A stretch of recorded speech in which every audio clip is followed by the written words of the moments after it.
stronger, but it's slowing everything down. They didn't take out my sign, did they? You know what? I'm sure they didn't. May have been somebody avoiding hitting it. I don't know. Told you, don't put that in the middle of the lane. Weather for us today here in the Sand Hills area, a little relief on the temperature, and the clouds will make things a little more bearable too. And actually, the humidity will be down today before it gets back up again tomorrow. Mostly cloudy today, patchy drizzle, high of 78 tonight, cloudy, more isolated showers and drizzle, low of 69. Tomorrow, back to the heat and humidity, partly cloudy, isolated showers, 84 for a high. And the humidity will stick around until the weekend, which time we'll actually get some fall-like humidity in here. Right now around the Sand Hills, winds in north-northeast at 6, visibility down to 1 statute miles, so headlights on. Pressure 30-21, dew point 64, humidity maxed at 100%. It's foggy and 64 degrees right now here at Talk 97.3 FM, 104.1 FM, and 990 AM WEEB. All right, let's scoot on over to sound bites this morning. First up, as we did a little intro there, giving you some highlights of Tiger Woods finally won his first tournament in 5 years yesterday. And, of course, he was kind of emotional about it. And it's hard for him to hold the tears back, but rightfully so. You know, it all started with a 9-iron from his wife in his back windshield, or was it a 5-iron? I forget. That and the skanks he was sleeping with, and then the driving drunk stuff, and, you know, it's been an adventurous day. Well, he was pretty much the skank, let's be honest. Well, skanks attract skanks. But anyway, he did win his first tournament. Tap in for Tiger. We thought we'd never see it, and I don't believe he thought either. Tour championship winner, Tiger Woods, a winner again, number 80. And I saw his new main squeeze came running out and plant 4 or 5 kisses on him, just kind of saying, he's mine now. Y'all stay away. Ugly woman, was she? I'm into this pocketbook, y'all. Leave him alone. Troll-like woman? She might be a fine woman. I don't know. No, I mean, I'm saying an ugly woman, I'm sure. I didn't see her. I'm asking you. This one was a little more, how do I put this? Regular, not super. Yeah, she doesn't look like a skank.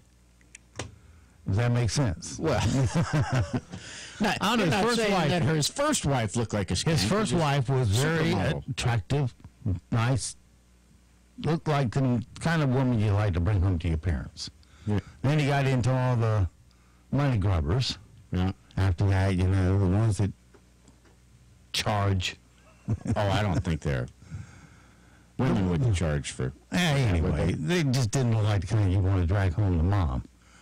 And this one looked like one of the ones you want to take home to mom. Yeah. So, anyway, I have women stopping me in the grocery store asking to take me home to their mothers. Of course, I should talk, having been through 3 wives. So,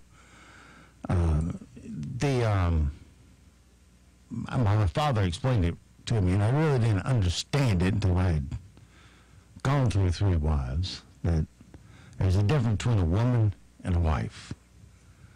And you got to get the wife, who will be your best friend and all that good stuff. Even then, when you get the wife, sometimes you mess that up. So, you get a dog then. Yeah, that's unconditional love. You can learn a lot from a dog. Makes you a better person.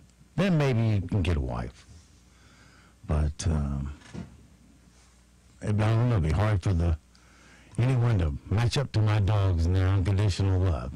Always glad to see me. Never get cross with me. They get disappointed when I don't take them. So, anyway, Tiger gets emotional during the awards presentation. All of a sudden it started hitting me that I was going to win the tournament. And, you know, I started tearing up a little bit, and the reason why I knelt down behind the ball, I said, you know, I got to get back to work here. Come on, just finish this off. And I just can't believe I pulled this off after, you know, what the season's gone through, and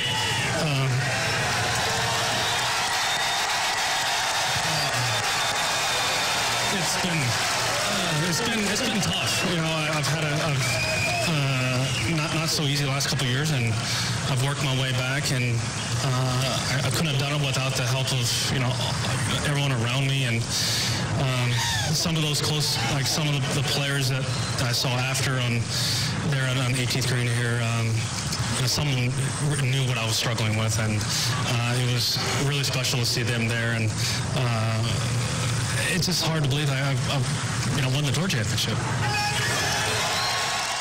Okay, so congrats to Tiger, who went from being, let's see, it was 1,199th ranked golfer in the world to 13th with that win. Wow. Yeah, he's another one of those ones you say if he really, you know, if he puts his heart in it and works hard, he's going to be something someday. Clay Matthews, who works for the Packers, he's a linebacker,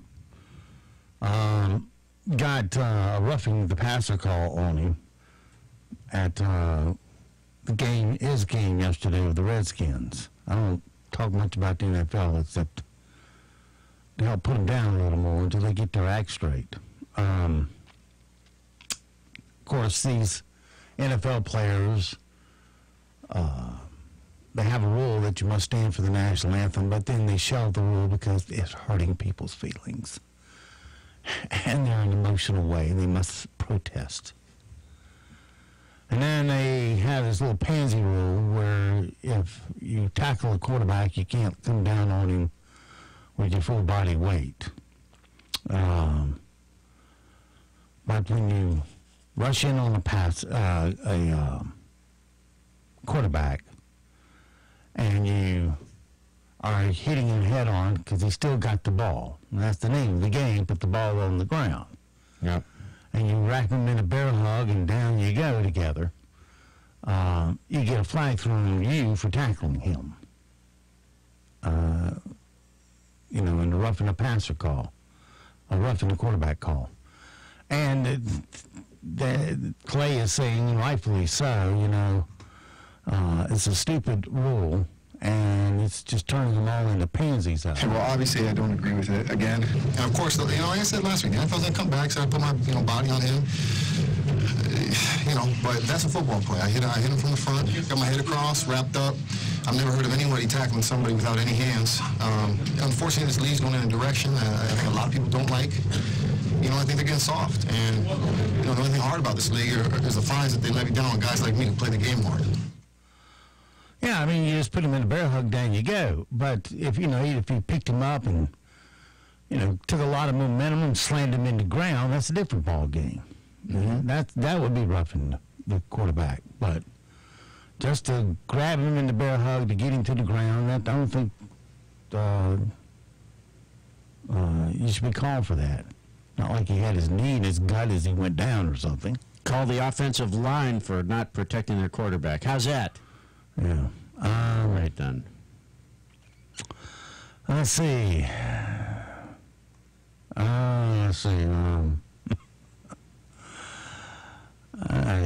right. Skip all that. Don't care. Well, let's see. Get back up here to our other stuff. All right. Right now, as October approaches, everything gets pumpkin spiced. When you walk into the stores, you smell the spice. All your lattes have the spice. But it's going a little too far these days. Check this out. I love everything about the fall season. The changing of the colors, getting out my boots and scarves, and everything pumpkin scented. Introducing new Charmin Pumpkin Spice. Every single piece of Charmin Pumpkin Spice toilet paper has that unmistakable scent of autumn. Are you talking to me? I'm not sure why, but I'm just dreaming about the fall season all of a sudden. That's weird. I swear I smell pumpkin. Did you spray something? No. Oh my God, it's even stronger now. What did you do? Nothing. Wait, you were just in the bathroom. Did you open that new pumpkin spice Charmin? No. Oh, God, Bill. How much did you use, for God's sakes? New Charmin pumpkin spice. It'll wipe the smile right off her face. Great, Bill. Now you've managed to ruin fall. Well, from pumpkin spice to United Airlines. Something, please. Has simplified the boarding process. Good afternoon, ladies and gentlemen. At this time, we'd like to begin the boarding process for Flight 8950. Anyone traveling with small children or needing a little extra assistance is welcome to board at this time. Welcome aboard. All right, let's begin our preferred boarding now. With our Platinum Club members, Diamond Club members, and Business Alliance members. Remember, members, when you become a Business Alliance member, you receive extra pretzels on every flight and a complimentary foot massage in our Sky Lounge. Welcome aboard.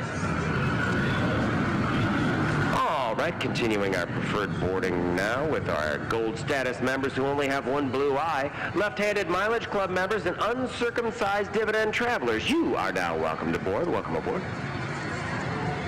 Also welcome to board at this time our Value Team Associates, Captain's Club members, and anyone who has been abducted by a UFO. You are now welcome to board.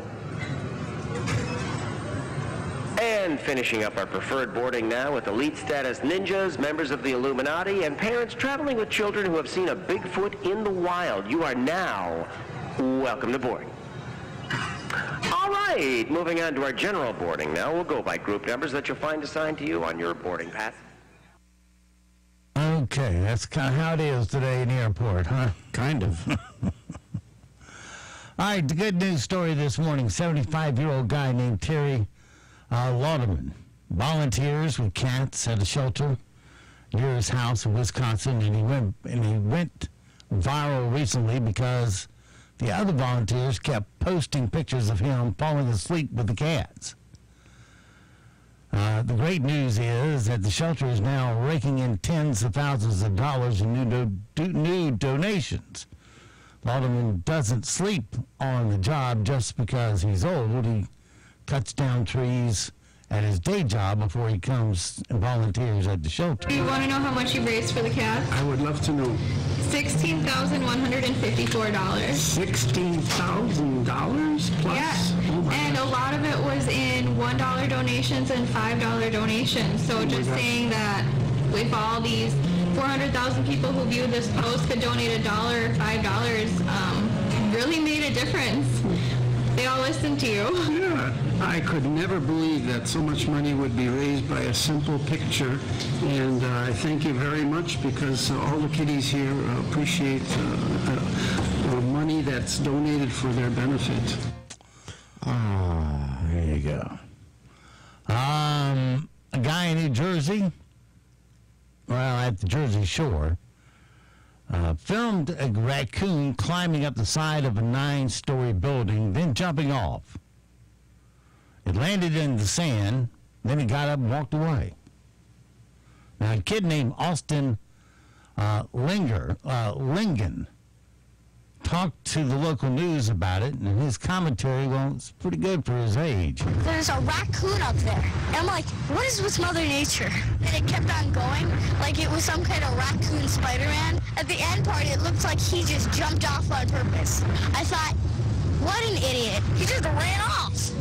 He didn't even limp. Are we, like, not using the laws of physics anymore? You might have broke a couple raccoon ribs. There you go.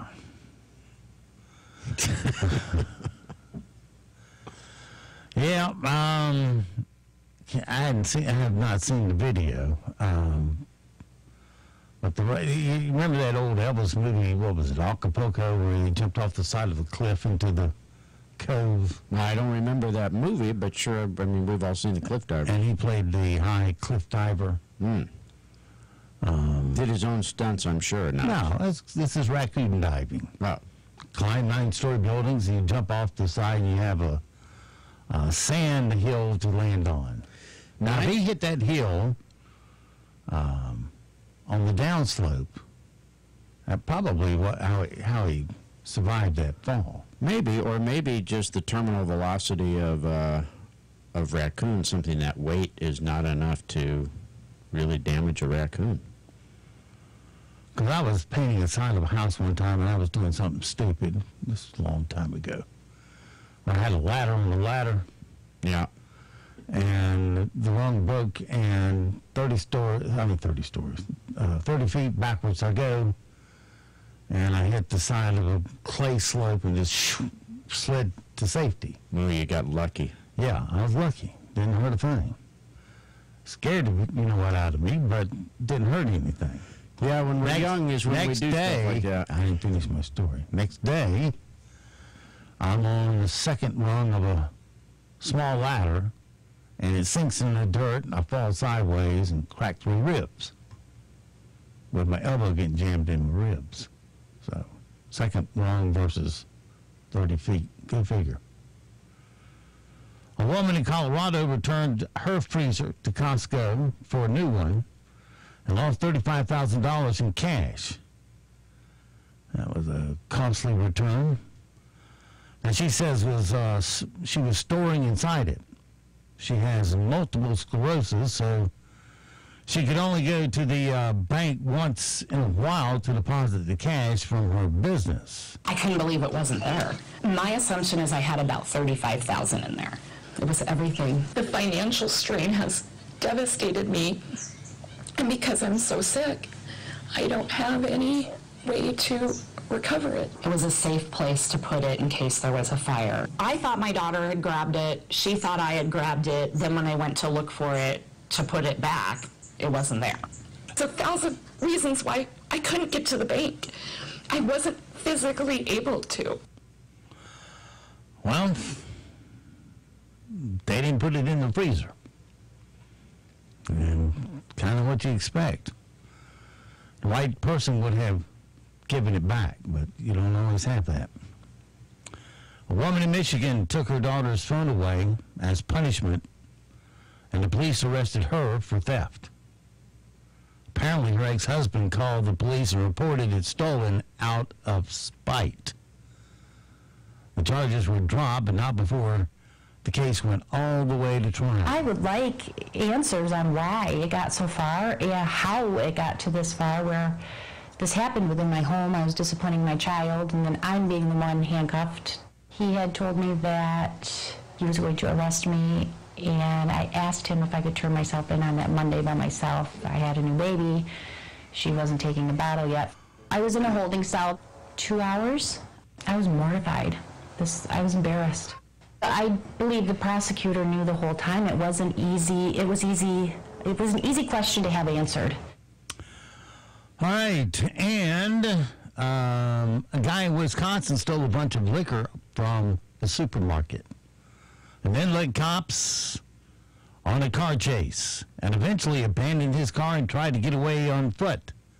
But to the rescue, the mosquitoes.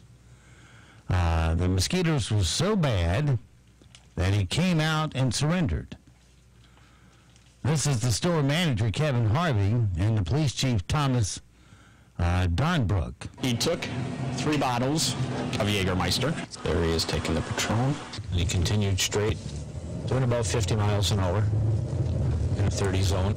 He put his hands up in the air and said he gave up. As soon as the sheriff's deputy arrived, that's the first thing I asked for, was if he could give me some spray, because it was crazy. When we handcuffed him, he asked us to wipe his forehead off because he had about 15 or 20 mosquitoes on his forehead at that time. As soon as the sheriff's deputy arrived, that's the first thing I asked for, was if he could give me some spray, because it was crazy. I think if there weren't for the mosquitoes, he'd have kept walking and trying to get a ride from somebody. I teased Sergeant Zitlow that he, along with 1 million mosquitoes, captured the guy.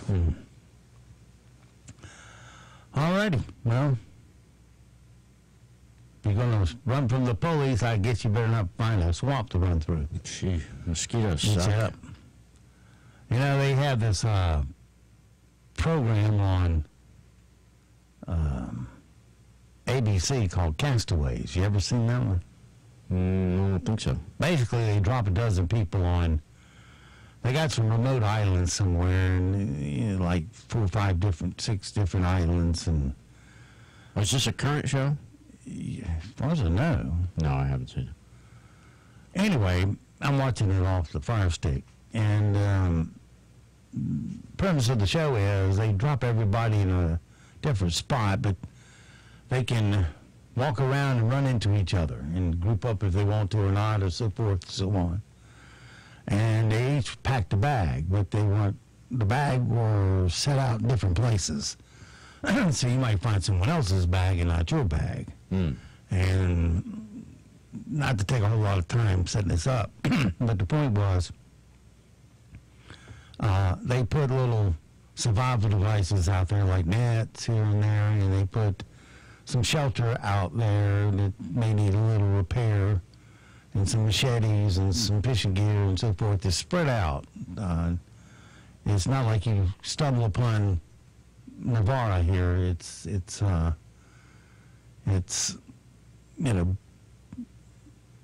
but they do put them in an environment where there's shellfish around and stuff like that, where they can, with a little work, survive this thing.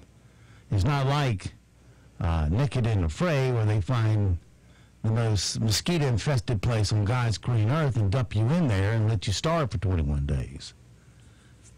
In this case, you don't know how long you're going to be out there. They don't tell you how many days you got to survive before you're rescued. So you're just dumped. And they show the interaction between people finding each other. But the one thing I haven't seen too much of yet is the hostility that tends to build up after people start getting real hungry. Yeah. Hangry. They get hangry. Yeah. One man on this version I'm watching, the episode I'm watching is, of the season, is 390-some pounds. He's 400 pounds out there roughing this thing. Nice guy and all that. But we'll see how long. He'll probably lose a lot of weight. Well, he's the one with the most to feed himself there without any food. So, well, eventually you got to have the protein. Your body can't store the protein. It either gets it from the food or it takes it from you. Starts eating your muscle. And then you don't have the muscle to hold that framework of fat up. So he's got to keep the protein going in. But it's an interesting concept. But totally different. I've watched enough of both shows now that the Naked and Afraid, it's just a much more hostile environment. Like I said, they find some of the worst places just to drop you in. And you have no clothes. You generally get a machete and a pot, and that's it. Awful. And a fire starter. Machete and a fire starter. Yeah, it's awful, awful, awful, some of those places. Yeah, and sometimes I say, why do they have to drop them into places just eaten with mosquitoes? Yeah, or sandflies. Yeah, because it really takes away from the show. When all they're doing is swatting them, and their whole body looks like they're a leper colony because of all the bites they've had. And it seems like it just takes away. I mean, I understand the struggle for food and water and boredom and all that, and shelter and rain, but to just eat them up every night so you cannot get sleep, it just doesn't make sense. It'd be a better show if they could get some sleep. But when they're literally up all night swatting stuff, and I guess you get to the point where you're just so exhausted you don't even feel the bites anymore, or your body gets so numb to it. I haven't seen that part yet. They're just miserable. Some have left because of the bites. Some of them have gotten diseases, leishmaniasis from sandflies. I wouldn't put myself in this situation. Yeah, not my interest.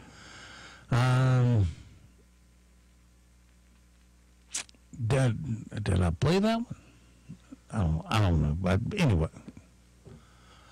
Yeah, I did. All right. Yeah, we did that one too. All right, so, things we need to know right quick so we don't sound stupid today. And they include former Google exec is predicting that in the near future, the internet will get split in two, one side controlled by the U.S., the other by China. A former drummer for Beyonce claims the singer practices extreme witchcraft and he asked for a restraining order against her. America's Got Talent finalists, Michael Ketterer, the one you saw last Wednesday singing a song for him by Garth Brooks, was arrested Thursday on a charge of felony domestic violence. Rolling Stone is reporting that Ticketmaster has been secretly cheating with its own team of scalpers. Not only do you not have a chance of getting a great seat, now they got them all and will scalp them to you. Yeah, way to go, Ticketmaster. Cocaine and heroin were found hidden in onions in a truck in New Jersey. Facebook is rolling out their own dating service. John Hancock will stop offering traditional life insurance and sell only interactive policies that track fitness and health data with devices. So get ready for the unfit to be insured bit. A tornado in Virginia took down a tree containing 70,000 bees. And gambling site FanDuel is being probed after refusing to pay $82,000 to a gambler after posting the wrong odds for a Denver win over the Raiders. And today's impossible question, this was invented in 1670 in Germany to keep kids quiet in church. What was it? I don't know. Candy canes. Oh. The top are curved, so they looked like a shepherd's staff. Very nice. Now you know. All right, coming up on 8 o'clock, here comes all your latest news, sports, and weather. We shall return. We'll have low cloudiness and fog and maybe some drizzle in some areas early today. After that, mostly cloudy to partly sunny skies as the day wears on. We'll have a slight chance of a sprinkle or shower. High temperatures today ranging from low 70s in northernmost parts of the state to low 80s in the far south. Tonight will vary between partly and mostly cloudy. Can't rule out a couple of evening showers in spots. We may see a little fog here and there late. Our lows tonight dropping into the 60s. I'm meteorologist Mike Moss in the Weather Center. Broadcasting from the top of the North Carolina Sand Hills, 97.3 FM, 104.1FM, and 990 PM, WEEB, Southern Pines, Pinehurst, Aberdeen. Breaking news this hour from townhall.com. I'm Jeremy House. A second allegation of sexual misconduct has emerged against Supreme Court nominee Brett Kavanaugh. In this latest claim, Deborah Ramirez told the New Yorker magazine Kavanaugh exposed himself at a dormitory party at Yale. Meanwhile, the Senate Judiciary Committee has set a date for Kavanaugh and Christine Blasey Ford to testify about her allegation that he sexually assaulted her in high school. One of the most anticipated hearings in recent history will be Thursday, 3 days later than originally scheduled. Senate Judiciary Chair Chuck Grassley has agreed to some of Ford's requests, including letting her testify under high security without Kavanaugh in the same room. The panel, though, says other points are non-negotiable, including Ford's request for more witnesses and that she testify after Kavanaugh. Correspondent Sagar Magani reporting. President Trump plans to again confront the dangers posed by North Korea's nuclear threat as he attends the UN General Assembly meeting in New York. UN Ambassador Nikki Haley says Mr. Trump would think about meeting with Iran's President Rouhani at the UN if he asks. I don't think the president is opposed to that. The Iranian president hasn't asked. If he asked, I think the president would strongly consider it. Haley's comments were aired on ABC's This Week. Rivers swelling with the floodwaters of former Hurricane Florence are threatening to swamp communities near the South Carolina coast, leaving thousands ready to evacuate. More than a week after Florence crashed into the Carolinas, all the water from heavy rains is nearing the coast. China has raised tariffs on $60 billion of U.S. imports in an escalation of their fight over technology policy, following a deadline for President Trump's latest increase. The General Administration of Customs says it started collecting additional taxes of 5 to 10% on a list of thousands of American goods. More on these stories at townhall.com. Hey guys, Ken here from the hit podcast Today's Growth. Who would win a 3-mile bicycle race, an 11-year-old girl or last year's winner of the Tour de France? It all depends on the bicycle. It depends on their vehicle. Both on a 10-speed and the pro racer is going to win every time. But put the racer on a tricycle and the 11-year-old wins every time. You see, it's not the driver, it's the vehicle. When it comes to generating revenue, it's exactly the same. If you have a job or a small business, you are riding a tricycle. You can only go so fast. If you need to make up lost ground, it's not going to happen on a tricycle. No matter how fast you pedal, it's simply not going to win the race. Why do many people with no schooling and no advanced degree often become very wealthy? Simple. They choose to only ride 10 speeds. When it comes to helping people create their next revenue model, both Forbes and Inc. recommend Income Store as a can't miss when it comes to putting people on a 10-speed. Could your household or business use an additional revenue model that doesn't solely depend on you? If so, you need to check out IncomeStore.com. That's IncomeStore.com. Immigrants who get public assistance and are seeking green cards may have to make a choice. The Trump administration is proposing rules that could deny green cards to immigrants if they use Medicaid, food stamps, housing vouchers, and other forms of public assistance. The Department of Homeland Security says that current and past receipt of certain public benefits above thresholds will be considered a heavily weighted negative factor in granting green cards as well as temporary visas. Ron DeRockster reporting. Authorities in Hong Kong have taken an unprecedented step against separatist voices by banning a political party that advocates independence for the southern Chinese territory on national security grounds. Hong Kong Secretary for Security has announced Hong Kong National Party will be prohibited from operation. The notice did not provide further details, but Hong Kong Security Bureau had previously said the National Party's leader should be dissolved. News and analysis at townhall.com. The average U.S. price of regular grade gasoline has dropped a penny per gallon over the past 2 weeks to $2.90. Industry analyst Trilby Lundberg of the Lundberg Survey notes prices vary widely around the country. The low average in this panel of cities is Jackson, Mississippi, $2.50, and the high is San Francisco, $3.69. Lundberg says it's likely gas prices will continue to drop slightly.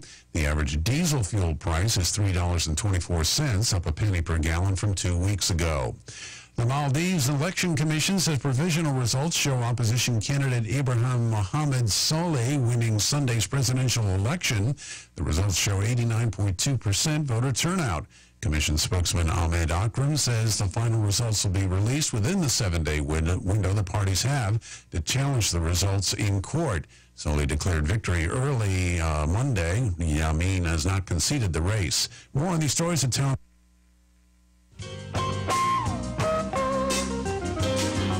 This is Chuck from Sunbelt Service Pros. Are you just not feeling it anymore with your AC service provider? Are you calling those guys because that's what you've always done, or because there's a sticker on the thermostat with an old phone number on it? How about this? Take a chance and you'll be thrilled to find that you're getting real value for your heating and cooling dollars. When you call Sunbelt Service Pros, you are dealing with a professional and reliable service provider. Our technicians are highly trained and certified and can quickly address any issues.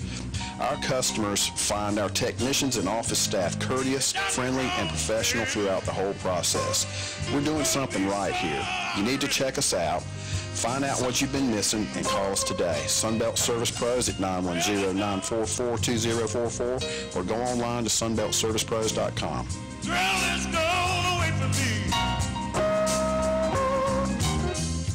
You already know about the great steaks and appetizers at Outback Steakhouse, but let me tell you about one of my favorites that you likely won't find anywhere else in town. It's the Outback Pork Porterhouse, a bone-in pork T-bone, and the bone is what gives extra flavor to the meat. This cut blows away chops, loins, or even tenderloin. I get mine with a side of marmalade. It's a nice switch from their great steaks, and it's easy on the wallet too. Give it a try. Outback Steakhouse, great steaks and more, 15501 in Southern Pines.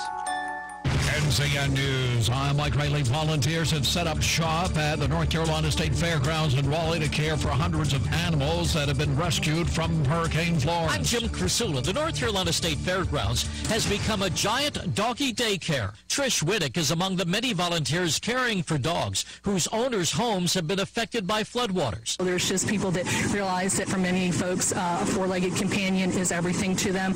And we are having elderly people, church groups, young kids, kids coming in. Some of the dogs will end up in foster homes. Others may eventually go up for adoption. Jim Crisula, CBS News, Raleigh, North Carolina. Built in the 1800s, the Bellamy Mansion in Wilmington has lasted through wars, but Hurricane Florence gave it a different type of battle. Winds from the storm took roof panels off, causing water damage throughout the mansion.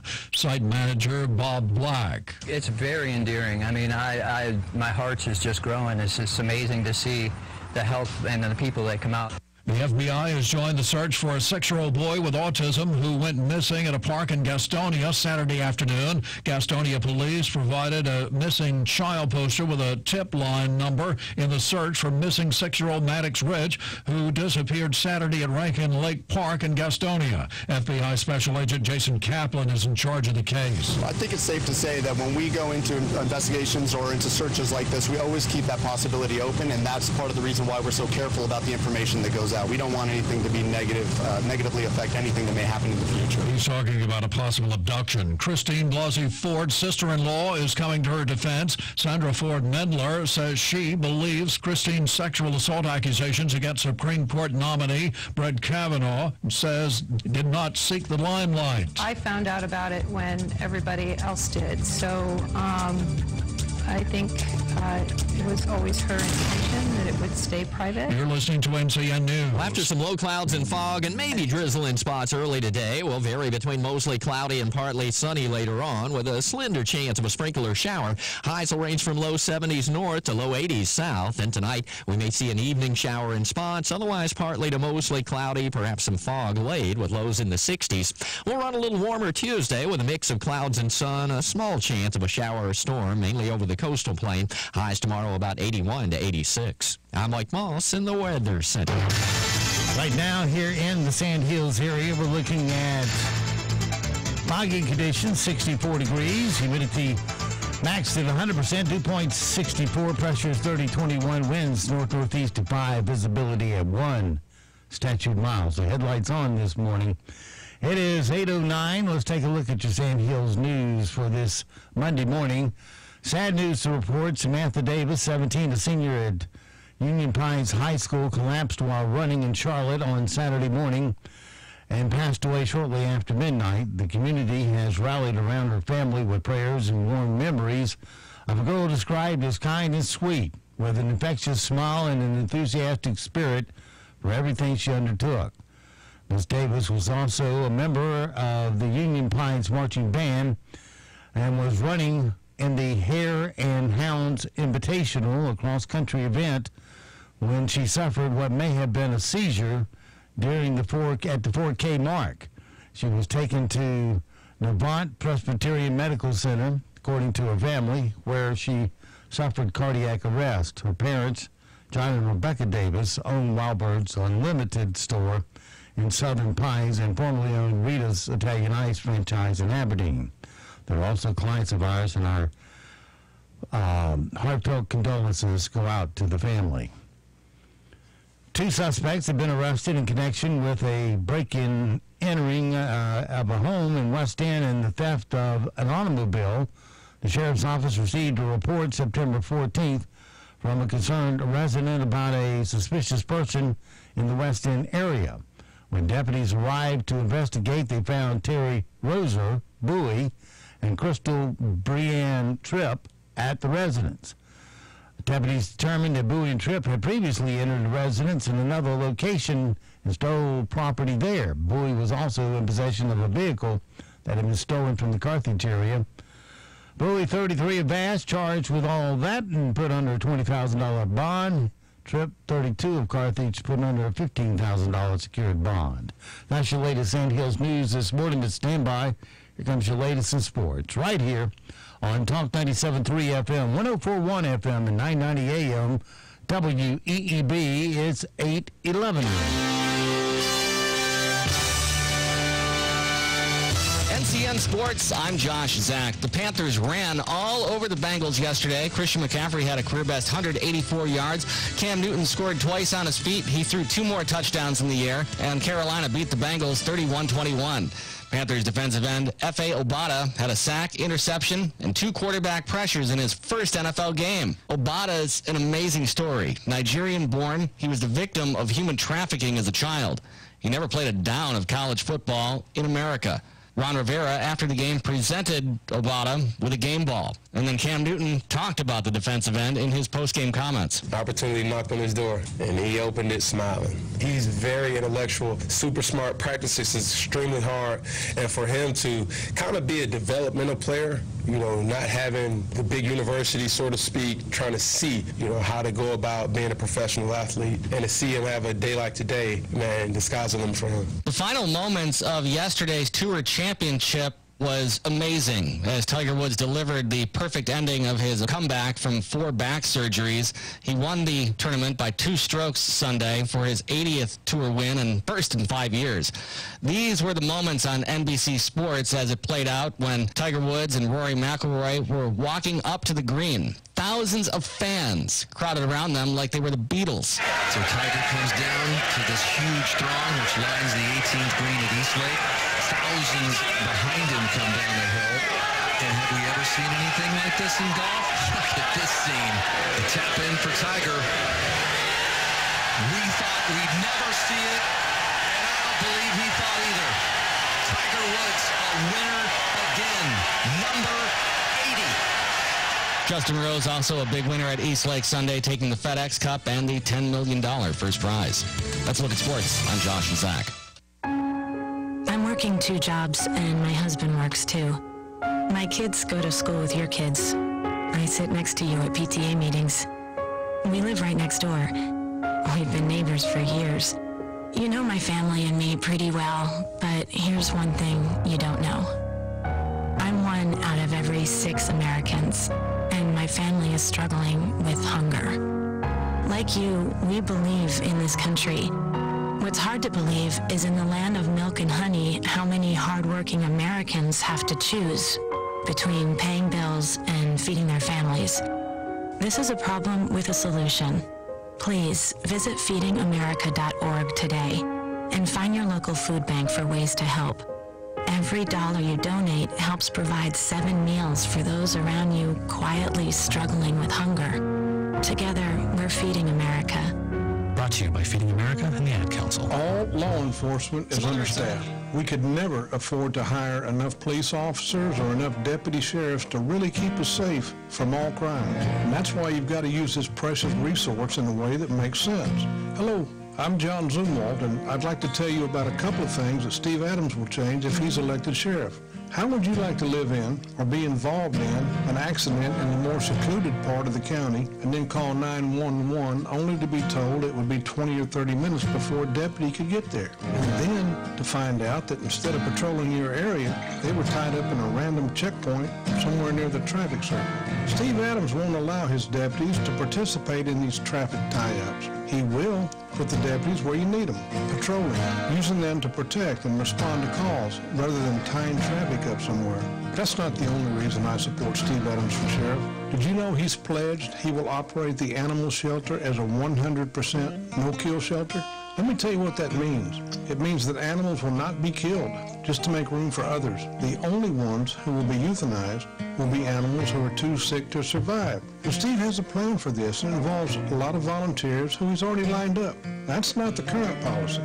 No-kill animal shelter, day 1 of his administration. And that's just a couple of the reasons why I'm supporting Steve Adams for sheriff. Find out about Steve's plan at adamsforsheriff.com. That's adamsforsheriff.com. Paid for by Adams for Sheriff. Hey everyone, if you like cigars, you're going to love the Smoke Inn, a true cigar bar for fine tobacco connoisseurs. The Smoke Inn carries all major brands of cigars: Ashton, Fuente, Davidoff, Drew Estate, and much more.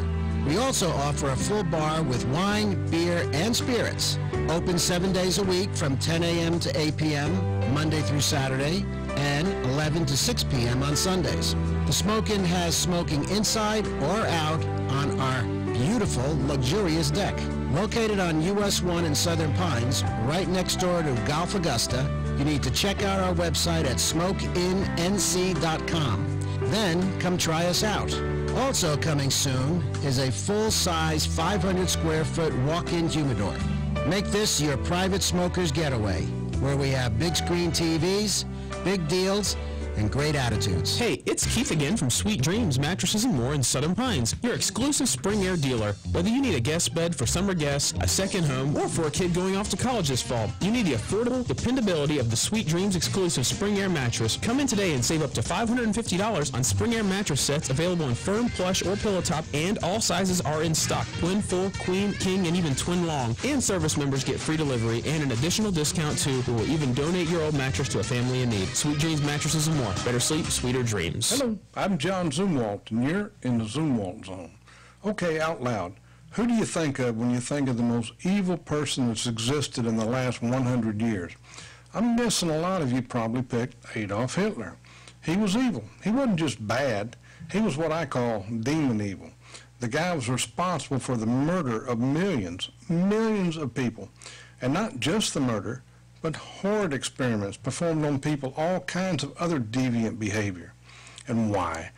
Because he didn't like whole classifications of people, their race, their religion, the way they looked, or their mental state. You see, Adolf Hitler had a dream of creating the perfect race. You reckon he ever got a glimpse of himself in the mirror? You'd think he'd be the first one on the chopping block.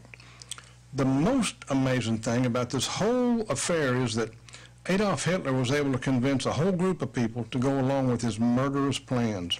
People listened to him, and thousands of regular people performed despicable acts. Hitler wrote about the use of what he called the big lie. He defined the big lie as being so colossal that no one would believe that someone would have the audacity to distort the truth so infamously. Well, it worked for Adolf Hitler, and I got to be honest with you. The big lie seems to be working pretty well today. What is the big lie of today? Well, it's not my job to figure it out. It's yours. Hope you will. From the Zumwalt Zone. We'll have low cloudiness and fog and maybe some drizzle in some areas early today. After that, mostly cloudy to partly sunny skies as the day wears on. We'll have a slight chance of a sprinkle or shower. High temperatures today ranging from low 70s in northernmost parts of the state to low 80s in the far south. Tonight will vary between partly and mostly cloudy. Can't rule out a couple of evening showers in spots. We may see a little fog here and there late. Our lows tonight dropping into the 60s. I'm meteorologist Mike Moss in the Weather Center. And now, the Sandhills #1 morning show. Mornings with the leader man. Here on Talk 97.3 FM, 104.1 FM, and 990 AM WEEB.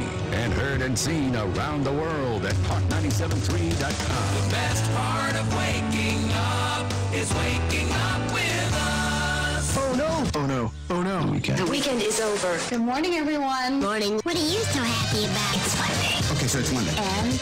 And what does that mean? 4 more days of weekend. Oh, that's one way of looking at it. Yes. Glass is half full. Shall we start? Do we get started? Fire away. Turn it on. Turn it on. Let's start the show. It's showtime. That's the way I like it. That's the way I like it. That's the way I like it. That's the way I like it. Good morning. Talk 97.3 FM, 104.1 FM, and 990 AM WEEB.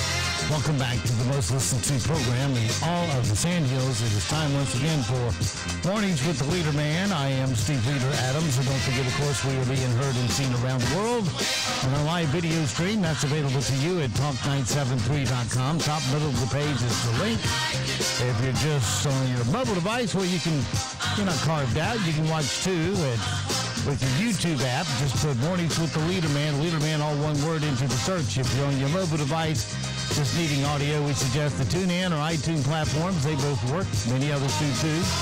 Put WEEB into that search, or you can always get our crystal clear digital audio stream at our website at talk973.com. Top right-hand corner of every page, the icon that says Listen Live. Tap that once and you're listening that quick. It's going to be mostly cloudy today, patch of drizzle, 78 for a high, and a little lower humidity, believe it or not.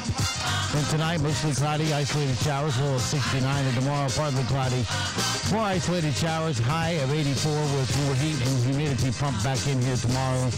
And it'll stay here until the weekend, when we'll get a little break on the humidity. Right now around the Sandhills, Winds northeast at 5, visibility 1 statute miles, pressure 3021, dew point 64. Humidity maxed at 100%. It's foggy at 64 degrees currently here at Talk 97.3 FM, 104.1 FM, and 990 AM WEEB. All right, it is 8:22 past the hour, and in the studio with us this morning, we have His Honor Judge Steve Bybee, who is up for re-election in a newly drawn district. But we'll let John and Steve hash that out for you. Good morning, John. Good morning, and thank you, Steve, for allowing this to happen. We are honored to have Judge Steve Bybee, a sitting judge, a judge who is running again, but this time it'll be in a brand new district. It'll be District 19D. The district has a combined caseload of 24,000 criminal cases, 18,000 in Moore and 6,000 in Hope County, and they're doing that with just 4 district judges, and that's 1 less than they had last year. So good morning, Your Honor, and thank you for agreeing to come on the radio station. Well, good morning, John, and please let me thank you and WEEB 990 for allowing me to come and speak to your many listeners today. Well, the listeners want to learn about you. They want to know things about you so they'll know whether or not they want to vote for you. We know that when we go before a judge, and by the way, I'm glad to be facing you face-to-face, not in your courtroom. So we hope to have wisdom from a judge, and it's my belief... That could be ranged, you know. If I could interrupt, ever since I've gotten on the bench, I have always encouraged people. We have open courts, and not just wait for an invitation to come from law enforcement or some other reason. You're always welcome to come, sit in our courtrooms, observe how the proceedings your judges are serving your community. That's really a good idea, and it also gives us an idea of the way a courtroom works, and maybe if you do go there someday, you'll be more prepared. But I've always thought that judges should have wisdom, and wisdom comes from life experiences. We know that you, as any judge, enforces or makes his rulings based upon the rule of law. But I'd like to ask you about some of your life experiences. I know that you were a police officer. Where were you a police officer? In Southern Pines for 2 years, from 1986 to 1988. And then I left Southern Pines Police Department and moved to the Moore County Sheriff's Department, where I served for 8 years as a deputy and detective sergeant before one of the best, most important people in my life, Sheriff James Wise. Mm-hmm. Well, you know, I was a police officer in Houston, and I learned from that 2 things that are relevant, I think, maybe to you, but I don't want to put words in your mouth. I learned that police officers are some of the best people I've ever known. They do some amazing things. They go through great things. They tell the truth most of the time. But I also learned that there are a few on the other side. And I imagine that having a good working knowledge of the way police work would be helpful as a judge. But again, I don't want to put words in your mouth. Well, if I could comment, I took an oath when I sought employment as a law enforcement police officer, and the reason that was one of the areas that I sought to serve in was because my dad was a police officer in the 70s for 8 years, and also my younger brother, who served almost 30 years and actually as a police chief in Vass locally. So law enforcement was something that my family was familiar with, and I had come to accustom to it. But I took an oath. And I take all oaths, and I've taken oaths many times, and if you'll give me the opportunity in the next few minutes, I'll explain that. But I took an oath to protect and serve the citizens and the communities as a police officer in Southern Pines and as a county deputy, and also to follow and uphold the Constitution. And when you take that oath, you understand that you're going to be living with the reputation probably of less than 1% of people who serve in that profession who do not serve for the right reasons. The rest of them are honorable people who want to serve their communities, who love their communities, and have families just like the other citizens. And they just want to serve, protect others as well as their own families, and that's what I did as a law enforcement officer for that period of time. Perfect. Well, you know, I want to talk some about your military career, but first I want to ask you this question, because I know that we have a little time crunch going on because you have to get to court. Yes, sir.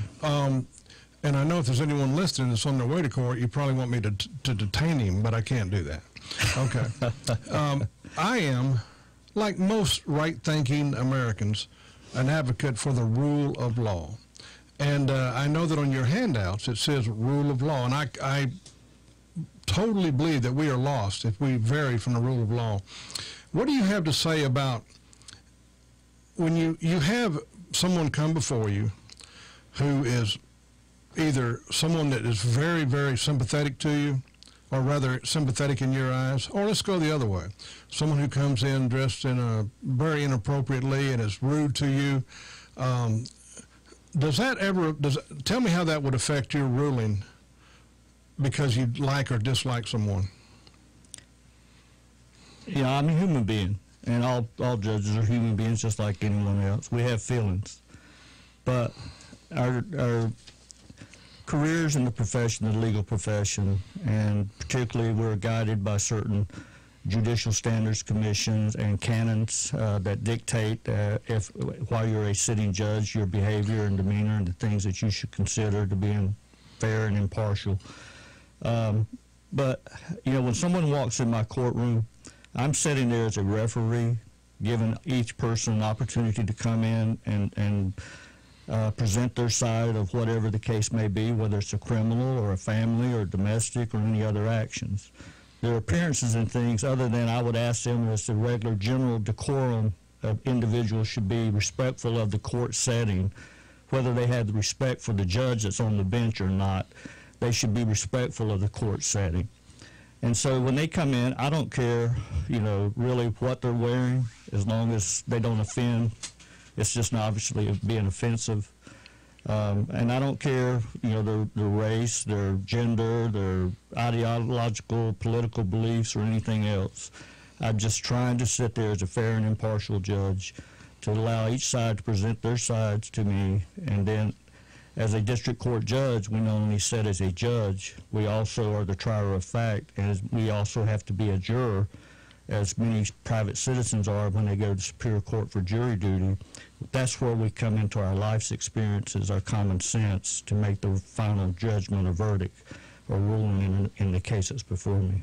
Just want to remind everybody we're talking with Judge Steve Bybee, who is running for re-election this fall.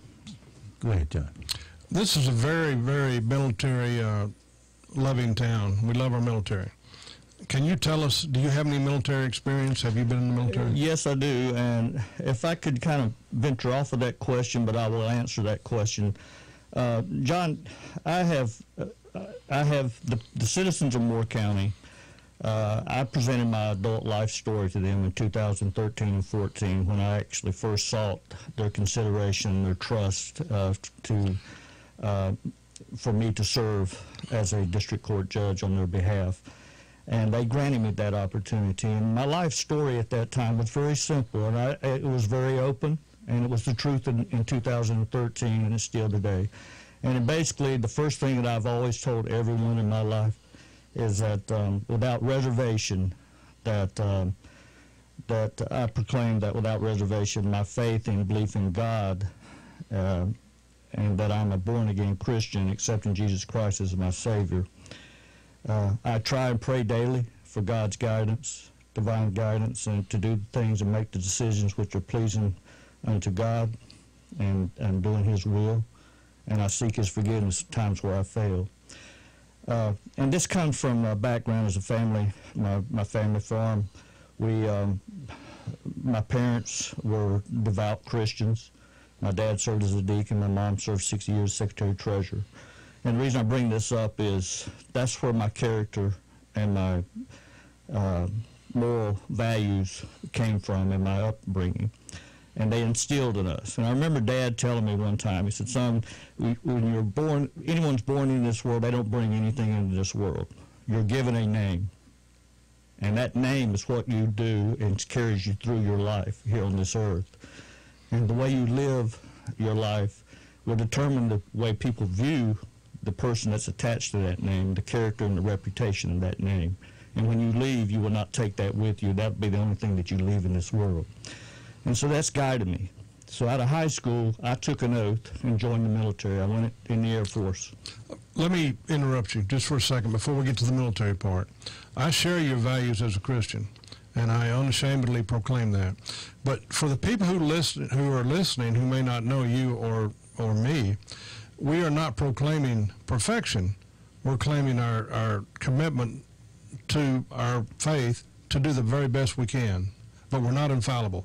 It's important, I think, that we clarify that, because I don't want someone to think that you, as a judge, are saying that God talks to you and tells you, okay, find this guy guilty, find that guy. That's not the case at all. Exactly, and I know it's not. That's not. So, and that's why I was mentioned before about, you know, I also asked for forgiveness where I failed, because, you know, I'm here on this earth serving as a public servant in the courtrooms on behalf of the people. And so I've got the education. I've got 21 years as a licensed North Carolina licensed lawyer. I have the law degree. I have the education. How long in the courtroom? Well, the whole time, I was licensed and sworn in as an officer of the court in 1997. I opened up my solo practice, trial practice, criminal defense attorney, right in Carthage. And so my whole practice has been in the trial courtroom settings, doing either district court or superior court jury trials. And then the last 4 years is where the people have entrusted me, and I've served on the bench. Okay, we were going to talk, I interrupted you when you were going to talk about your military experience. So, you know, and just one, before I get there, the three most important guiding principles of my life are God, giving him all the praise and glory of his grace, mercy, and blessings. The next thing comes my family, and the love, and to be totally devoted and dedicated to each member at all times, and not just during the good times, but sometimes through the tough, giving the tough love in the tough times. And my family's no different than anyone else's, and I understand that. And that's something that you were talking about, life's experiences and common sense. You know, I grew up with the people here in this area. This is, you know, this is my roots, and I just didn't do this as a licensed attorney all my adult life. And then trying to live with honor and integrity, being respectful and putting the interest of others before myself. So going back to, I went into Air Force out of high school. I took my first oath to uphold the Constitution, follow the Constitution, protect and serve the people of this country and our freedoms and liberties. And I took it seriously, and I fulfilled my commitment in my first 4 years. That last year of that active duty term, I met my wife. And that's the best thing that's ever happened to me in my life. For 38 years, she has been by my side and tolerated me. But you've never had an argument in those 38 years? We have had arguments, we have had disagreements, but our love for one another has... You just lost all the arguments. But, you know, and so I came out. I came back to the farm. And for a few years, we farmed. My young Eaglesworth pregnant with our first child, our son.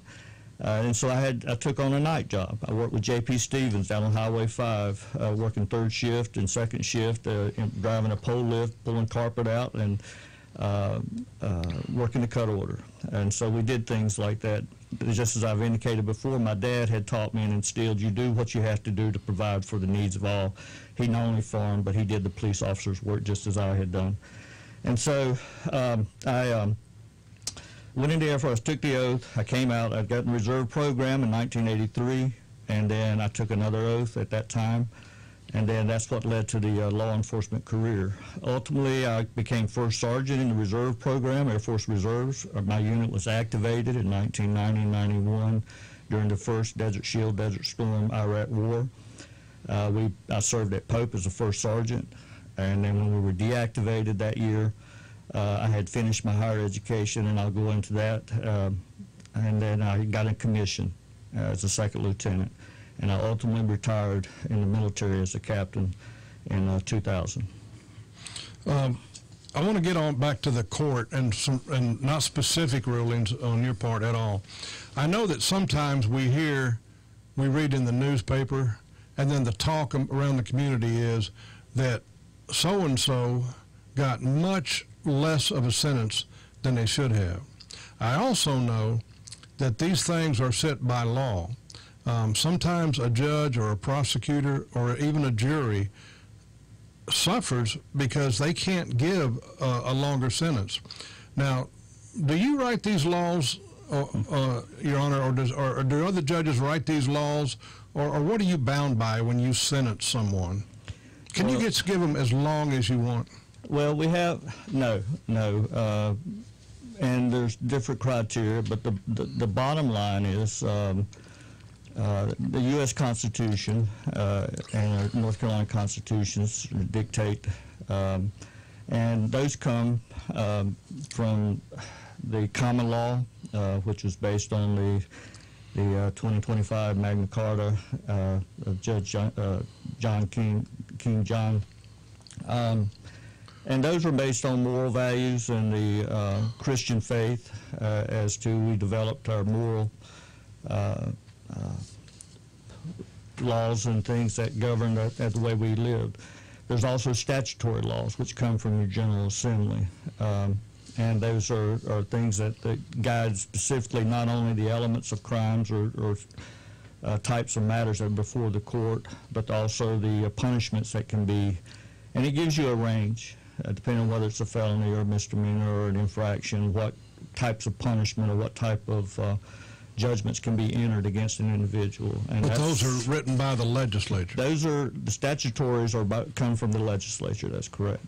And so also you do have some common law that you base the judgments on, or they can sometimes work out, instead of a statutory violation, they could say, work it out to something that's based on common law. And that's where your experience comes in, because I'm guessing that you can't just walk into a courtroom day one and sit on the bench and understand all the nuances and the ins and outs of criminal and a lot of my experience came from while I was the 17 years I was a trial defense attorney. As a law enforcement officer, I was first comfortable with the courtroom settings of who sat at what table and so forth, and the actors and parties, and I actually sat as a bailiff in there as a deputy of the sheriff's department. And so I was comfortable with the courtroom, and that's one thing that a person has to take into effect or consideration. And so, but as a criminal defense attorney, it was my responsibility to the individuals that I represented, that I understood what the allegations were against that individual and what had to be proved by the state beyond a reasonable doubt, and hold the state to its burden of proof and presenting the sides of both sides. In your courtroom, what types of cases do you hear? I'm not looking for examples so much as the kind of crimes, for example. Okay, yeah, and I think I understand that. North Carolina, a district court judge, and I have heard all of these. There are juvenile law cases that fall under Chapter 7B of our North Carolina General Statutes, and these can involve possibly delinquency, undisciplined cases of undisciplined children, abuse, neglect, dependency matters. And the terms are different in each of these courts. The terminologies that are used, you don't have trial, you have adjudication, disposition, and they have different meanings totally, but people often use them interchangeably, but they're really not. Each type of court is unique in its thing that a district court judge has to be familiar with. You also have not only juvenile court, but you have criminal court, obviously, criminal court. You have a district court judge reviews involuntary commitments on reviews, so that people have had the need for that type of service. Domestic violence courts, 50B, 50Cs. Civil courts, which are small claims, evictions, summary ejectments, appeals from magistrate court. And one of the biggest things that take probably the majority of our time that people really just don't understand is family court, which can be an array of many different things, but particularly divorce, custody, visitation, child support, alimony, post-separation support, equitable distribution of marital property, or motions for emergency or temporary or interim distribution. These are all different things, and the district court judge has to be aware, familiar where to go to find the proper procedures and proceedings and the statutes that govern all of these different types of situations. So it's not just a, like, you know, go in, you pick a jury and two parties argue a criminal case. There are so many multiple types of situations in juvenile. And in juvenile court particularly, North Carolina has a certification. And for judges to meet that qualification, you have to have proven that you are knowledgeable and that you can have the experience to be certified as a juvenile court judge. And I had that certification. I received that in 2017, just being on the bench for 2 years. Well, you've totally convinced me that it's important for a person sitting on that bench to have a lot of experience, and in my mind, the more life experience they have, the better. In addition to courtroom, I know you've got to get to court. Let me ask you one more question. What is the most difficult thing about being a judge? The most difficult, we're still on the air, folks. I know I want to make sure that I want people to perceive me that I am sincere when I understand and know my responsibility to the citizens that they've entrusted me with on the bench. And so I want them to perceive me that I take that serious and that I am trying to be as fair, impartial as I can be, and that, you know, it's more important to me what the citizens tell me and what's been said about me on the bench that they've observed rather than what I feel about from my perspective of what happened on the bench.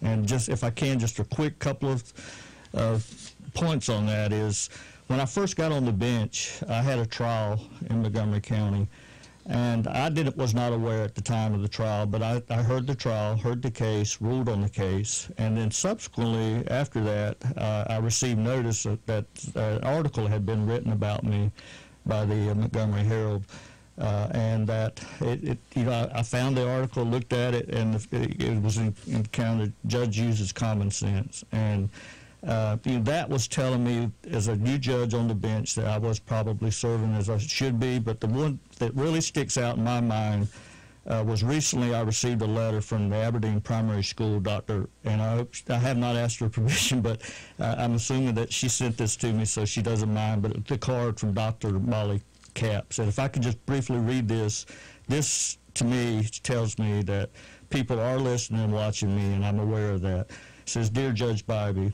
I just want to thank you for the job you do every day, especially when children are involved. I cannot tell you how thankful I was for your leadership during last week's court case involving each student at my school. Please know that attendance is important to us, but 9 times out of 10, there are a million other concerns when we have to take care of our families to court, or take our families to court. I cannot thank you enough for hearing all that was involved in our case and advocating for a child in need. You're a hero at Aberdeen Primary School.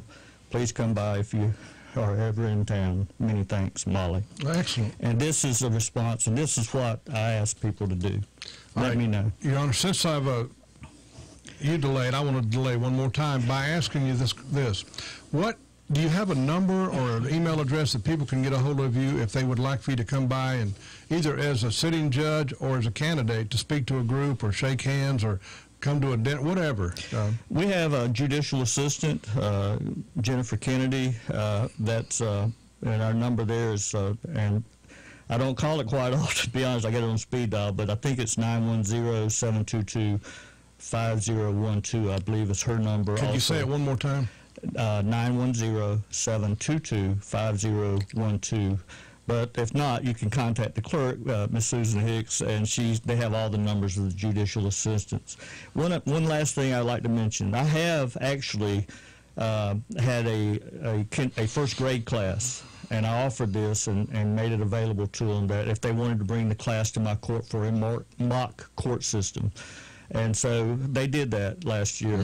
And the first grade of Carthage came, and the 2 first grade classes. And We had a mock court. They sat as both sides. I had a couple of attorneys who volunteered to kind of guide each side, and we had a mock court, and I ruled and I explained everything, and I think everyone really enjoyed that. And I offered that to any others that if they want something to do like that, please contact us, and if at all possible, we'll make it available. But you won't really put them in jail.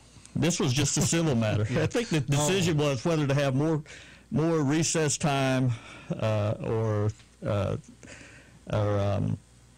more classroom time or something of that nature. And how did you rule? I think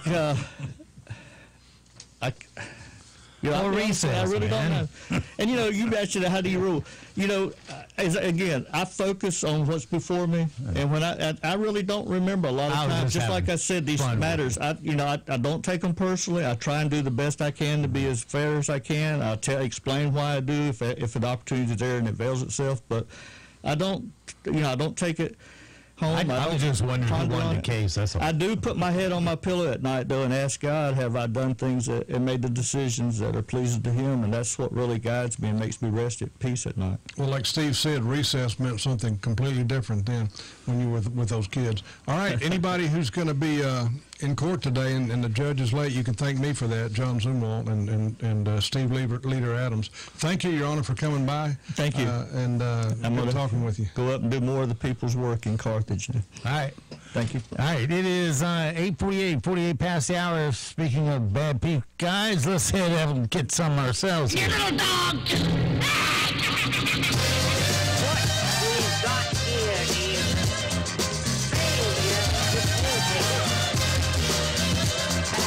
bad boys, what you gonna do?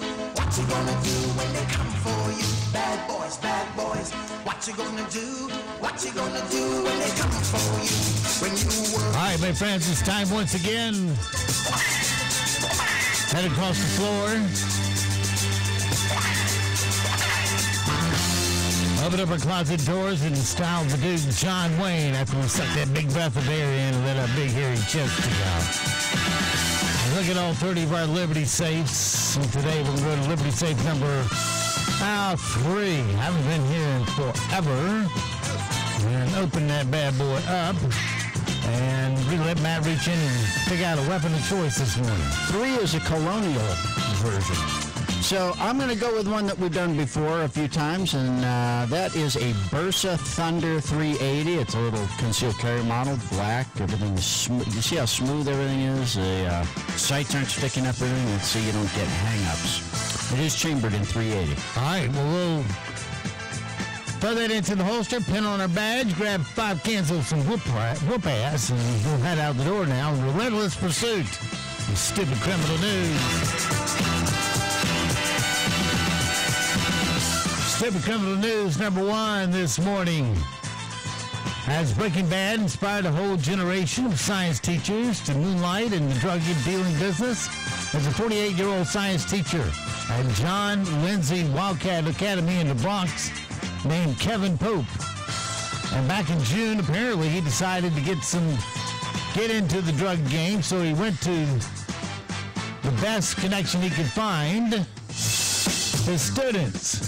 Kevin asked the kid if he could put him in touch with a supplier, and the kid said he knew one, so Kevin gave him $4,000 to buy a bunch of weed from the guy. But the kid wound up spending the money instead. Big surprise, huh? Kevin finally confronted him on Thursday and demanded either his money or the drugs. And when the kid couldn't produce either, Kevin beat him up. You gotta do it. He punched him in the face a few times, took his iPhone, his wallet, threatened to kill him, and to sexually assault his mother if he didn't get the money back in a month. But the whole thing was caught on surveillance video. And Kevin was arrested at school on Friday. He's been charged with assault and robbery.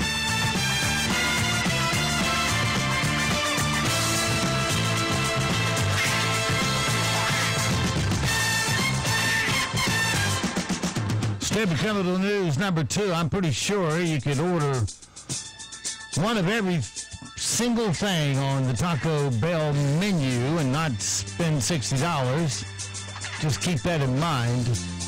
A guy was filling up his car at a gas station in Hurricane, West Virginia last week when a 29-year-old guy named Michael Smith and his 33-year-old girlfriend, Casey Kincaid, walked up.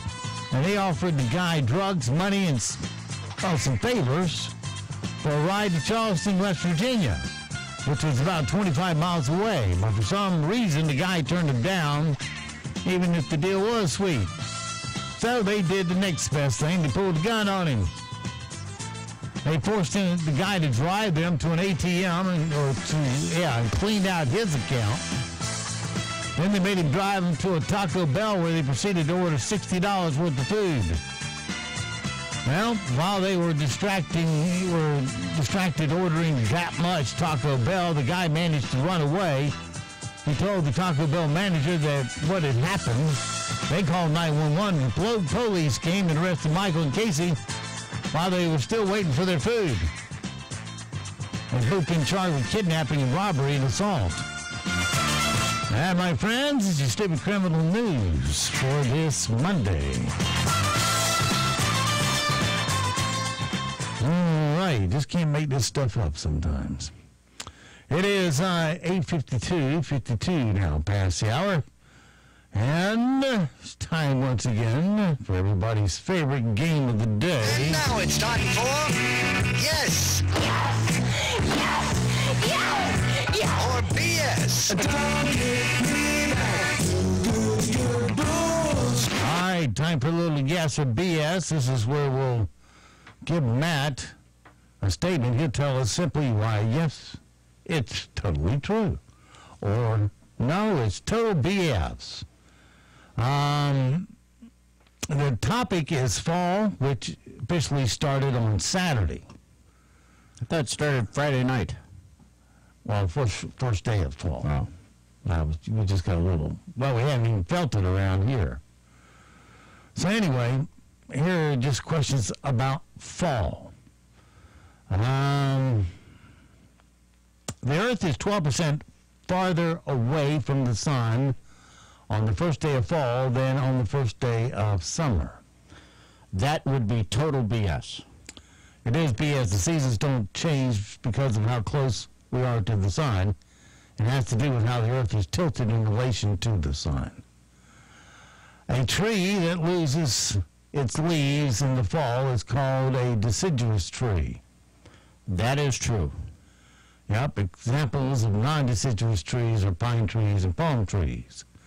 The term fall instead of autumn came from the fact that the temperature starts to fall around this time. I'm going to say BS. It is BS. Where did it come from? The falling of the leaves. That's right, believe it or not, which was used by writers in the 1500s. They were shortened to just fall sometime in the 1600s. The U.S. produces over 1 billion pounds of pumpkin each year. Yes. It is true. In 2016, we produced 1.4 billion pounds of pumpkins. Most of them came from 6 states. You know which one was number one? Number one, North Carolina. No. It was Illinois. And the two most common squirrels in the U.S., the eastern gray squirrel and the American red squirrel, do not hibernate. Do not hibernate. Yes. That is true. Some squirrels do, but not the ones we have here. They sleep most of the fall and winter, but don't technically hibernate. There you go. Who knew? 100%, baby. 100%. All right, well, let's put our fingers in the air, our arms in the air, and fingers is called for. And now it's time for random facts. 1, 2, 3, 4. All right, random facts for today, maybe a spare. Every single odd number has the letter E in it when you spell it out. I did not know that. The 1900 Summer Olympics in Paris featured a long jump competition on horses. Belgium won. The Eastern Christian metropolitan area is 8,778 square miles, which is bigger than the entire state of New Jersey. Approximately 250,000 people in America are married to their first or second cousin. A quarter? Quarter of a million. 250,000. Yeah. Well, and it's not illegal in most states, as I understand it. First cousins are illegal here. 1/3 of people who drink, I can't even pronounce the word, so it doesn't matter. And that's your random facts for today. All right, and one more thing.